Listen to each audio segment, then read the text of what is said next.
Irmãos, nós estamos aí nessa série, né, que começamos aqui nas terças-feiras, Calvinismo Simples. Muito importante nós estudarmos sobre isso, porque a teologia calvinista, ela é praticamente a base da teologia da nossa igreja, da Igreja Presbiteriana do Brasil. Então é muito importante que nós estejamos entendendo, né, aquilo que estamos crendo de verdade. Só para dar uma rápida recapitulada, nós tivemos já há 2 terças atrás estudando sobre o primeiro ponto do calvinismo, né, que é a total depravação. Esse ponto vai dizer que depois que o pecado entra no mundo, todo homem foi completamente tomado pelo pecado. Não existe mais em nós a natureza santa que existia em Adão e Eva quando foram criados. Depois que o pecado entra na raça humana, agora todo homem, toda mulher, desde recém-nascido, já tem a semente do pecado e está totalmente corrompido e totalmente incapacitado de chegar até Deus. É basicamente isso que esse primeiro ponto vai mostrar. Nós já conversamos sobre isso. Também conversamos na última semana sobre o segundo ponto, que é a eleição incondicional. Quando Jesus Cristo morre na cruz por nós, Ele nos elege, nos adota como filhos, e Ele faz isso olhando apenas por seu amor, por sua misericórdia, e não em nenhuma condição nossa. Não existe nada em nós que faça com que essa eleição seja aprovada. Não existe nada que a gente vai fazer ou já fez. Não existe nenhum traço da nossa personalidade que nos torne mais favoráveis a termos sido eleitos de Deus, mas essa eleição foi incondicional, simplesmente por amor, por graça e por misericórdia. E hoje nós vamos conversar de maneira rápida, tranquila, sobre o terceiro ponto do calvinismo, né, que nós conhecemos como expiação limitada. Essa palavra expiação também pode ser traduzida por sacrifício. Sacrifício limitado, ou o cumprimento de uma pena, o pagamento de uma dívida. E no nosso contexto, como nós estamos falando sobre a fé, sobre teologia, o que expiação limitada quer dizer é se referir ao sacrifício de Jesus Cristo na cruz. O momento em que Jesus, pregado naquela cruz e derramando o seu sangue, Ele paga o preço do nosso pecado. A Bíblia, inclusive, chama Jesus do segundo Adão. Aquilo que Adão não cumpriu em obediência a Deus, e isso afetou toda a humanidade. Jesus Cristo, agora na cruz, paga o preço do nosso pecado. E quando nós falamos que esse sacrifício, o cumprimento dessa pena que estava sobre nós, foi paga em Jesus Cristo, e Ele se sacrificou no nosso lugar, a expiação limitada vai dizer que o sacrifício de Jesus na cruz foi por um número específico de pessoas, o que a Bíblia chama de os eleitos de Deus. Quando Jesus Cristo, cravado naquela cruz, derrama o seu sangue e paga o preço do nosso pecado, Ele faz isso por um número específico de pessoas que nem eu nem você não temos condições de saber. Mas é o que a Bíblia chama de os eleitos de Deus. Eu sei que para nós muitos desses pontos são difíceis do calvinismo, sobre teologia. Existem algumas coisas que nós precisamos nos perguntar para que isso soe mais suave na nossa mente, no nosso coração.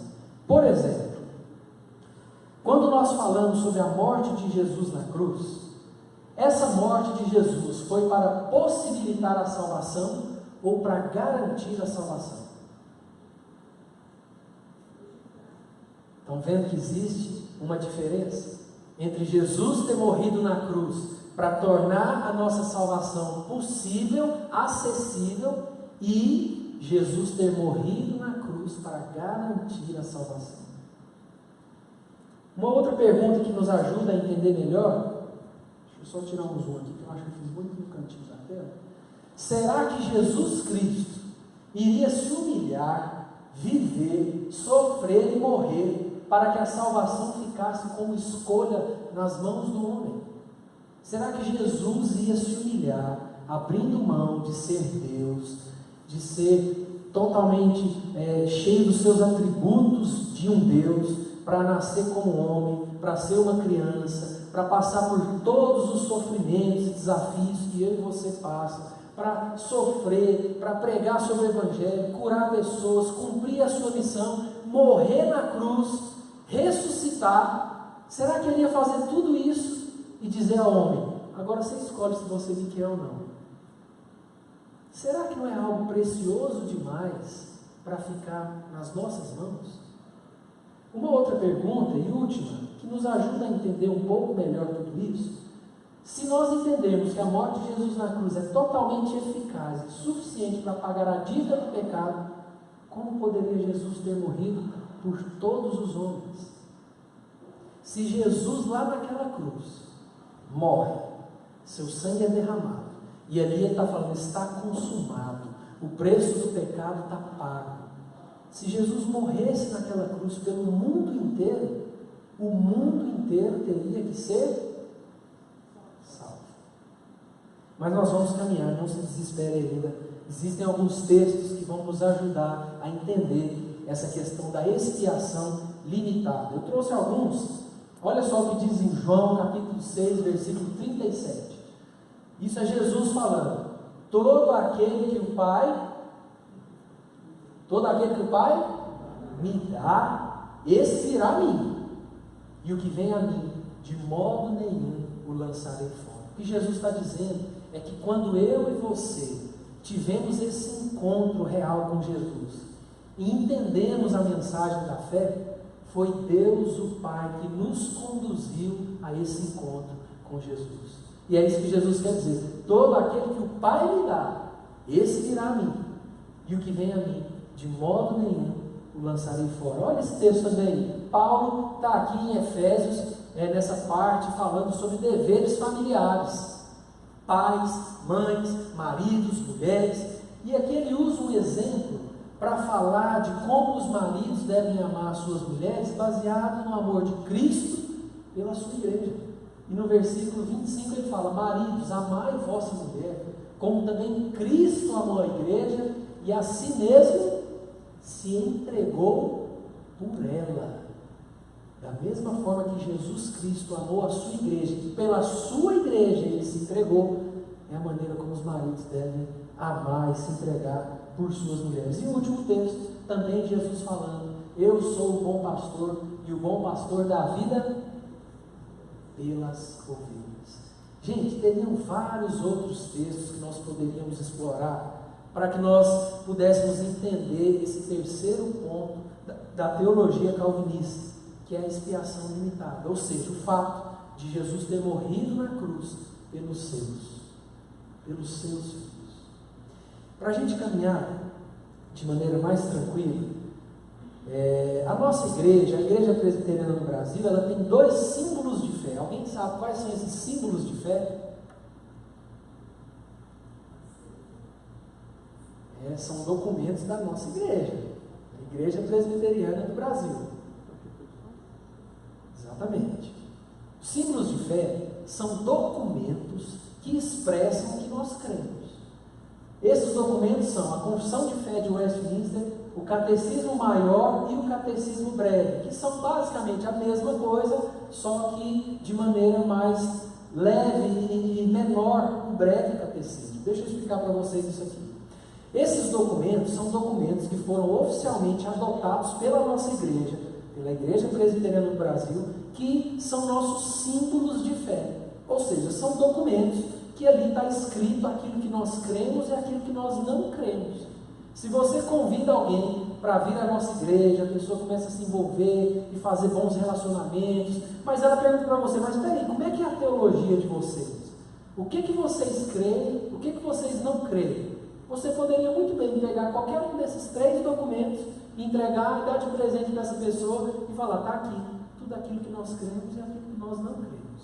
E nesses documentos, nós temos algumas partes que falam sobre essa expiação limitada. Olha só. Ali em cima, na Confissão de Fé, capítulo 11, parágrafo 3, olha o que diz: Cristo, pela sua obediência e morte, pagou plenamente a dívida de todos os que são justificados pecados e, em lugar deles, fez seu Pai uma satisfação própria, real e plena.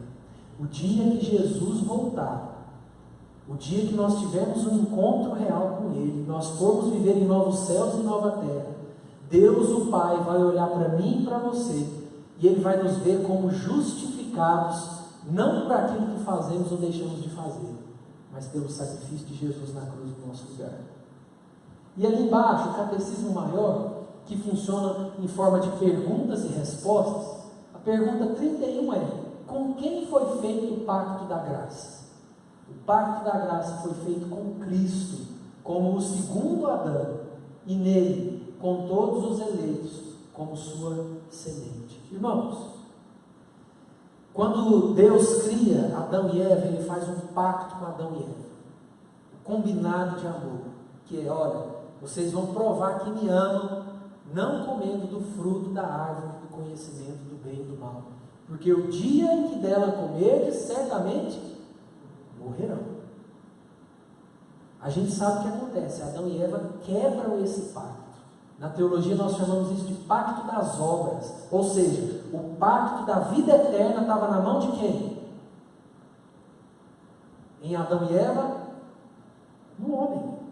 O combinado de Deus com o homem era: esse é o nosso combinado de amor, me obedeça e eu vou saber que vocês me amam. Adão e Eva quebram esse combinado, e agora a salvação não está mais na mão do homem, e é por isso que Jesus Cristo é enviado ao mundo. E aí tem um novo pacto, que agora é o pacto da graça. E nesse pacto, irmãos, eu e você não temos participação nenhuma. Nós só somos aqueles que são agraciados, presenteados pelo sacrifício de Jesus. É por isso que na Bíblia fala que nada pode nos separar do amor de Deus, que está onde? Que está em Cristo Jesus.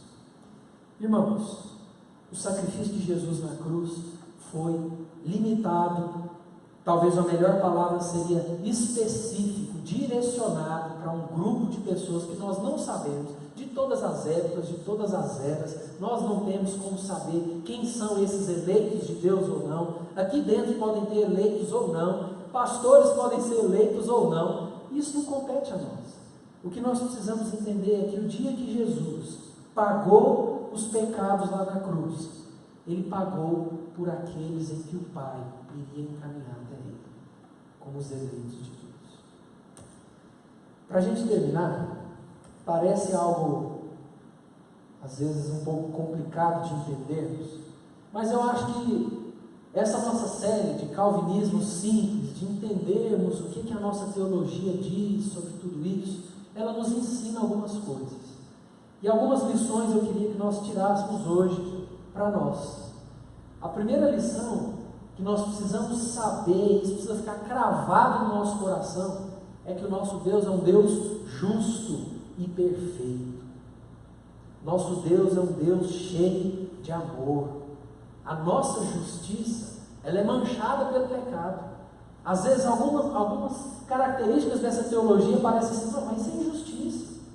Por que Deus faz isso? Como que Deus age assim? Isso não é certo, isso não está correto. Mas nós precisamos lembrar que a nossa justiça, ela é manchada pelo pecado. Quer ver um exemplo? Você está assistindo o jornal e passa lá no jornal a notícia que tivemos, né? Se não me engano, domingo, da menina de 13 anos, vocês viram isso?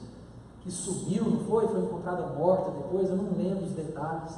E aí você assiste isso e fala: gente, que injustiça, que coisa absurda. Um cara desse que fez isso tinha que morrer, tinha que ser apedrejado, tinha que morrer na prisão, desde que não seja nosso filho.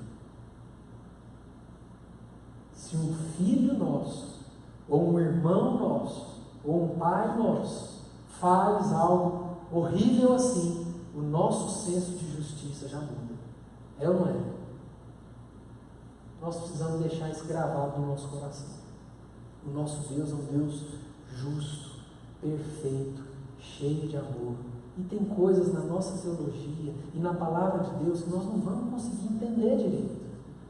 Nós somos seres finitos, limitados, e Deus é um Deus infinito, eterno. É impossível nós entendermos e conhecermos todas as maravilhas de Deus. Em segundo lugar, nós precisamos lembrar que o nosso papel está muito claro na palavra de Deus. O nosso papel não é questionar as coisas de Deus. O nosso papel não é ficar cavucando na palavra de Deus coisas que Deus não nos revelou. O nosso papel não é julgar a Deus como se tivéssemos essa capacidade. O nosso papel é pregar o Evangelho. Nós não sabemos quem são esses eleitos de Deus. Nosso papel é falar de Jesus. É viver de uma forma que transpareça Jesus no nosso trabalho, na nossa casa, no nosso casamento, nas nossas finanças, naquilo que assistimos na televisão e acessamos na internet, em tudo. Esse é o nosso papel, pregar esse Jesus que foi crucificado e pagou pelos pecados dos seus. E em último lugar, irmãos, a base de toda essa teologia reformada, calvinista, que estamos estudando de maneira simples e rápida nessas terças-feiras, é a soberania de Deus. Essa é a base de todos os pontos do calvinismo e de toda a teologia reformada, que o nosso Deus é soberano. O nosso Deus está acima das nossas perspectivas. Ele está acima daquilo que nós achamos ser certo ou errado. Tudo que foi criado e ainda será criado, todas as coisas visíveis e invisíveis, todos os tempos, eras e acontecimentos, tudo foi criado, conduzido e vem sendo conduzido por esse nosso Deus que é soberano. Isso precisa trazer conforto para o nosso coração.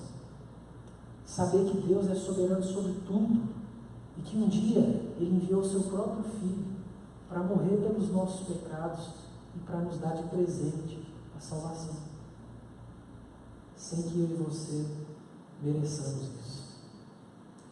Vamos orar por tudo isso?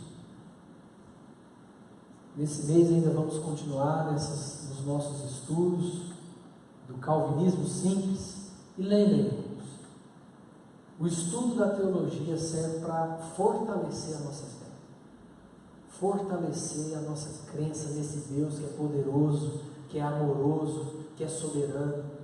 E vamos orar para que Deus nos ajude a ter isso firmado na nossa alma mesmo, e que nós possamos cumprir o nosso papel de pregar o Evangelho, de anunciar com tudo que nós somos essa fé que nós cantamos e pregamos aqui. Baixe sua cabeça, feche seus olhos. Eu gostaria que você pensasse em pessoas e orasse por pessoas agora que ainda não tiveram esse encontro real com a fé salvadora, com Jesus Cristo morto e ressurreto. Eu sei que todos nós aqui temos pessoas que ainda não tiveram esse encontro com essa fé maravilhosa na nossa família, no trabalho, na nossa vizinhança. E eu queria que você orasse por essas pessoas agora.